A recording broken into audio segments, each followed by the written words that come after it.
আমরা এসেছি আজ বর্ধমানের একটা শিব মন্দিরে। এখানে 108টা শিব মন্দির আছে।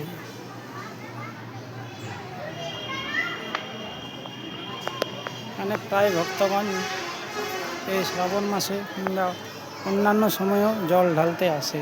আজকে আমরা এসেছি, এই যে আমার স্ত্রী আমার পুত্র এখানে জল ঢালছে।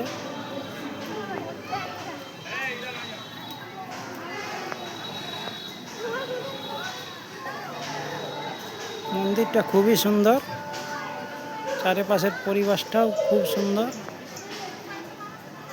এতগুলো শিব মন্দির একসাথে খুব কমই দেখা যায়। খুব সুন্দর মন্দির।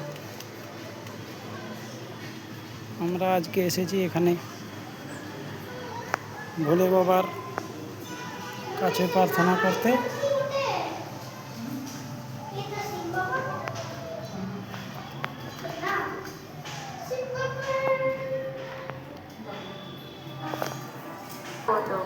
পূজার জন্য সুবিধা বলুন।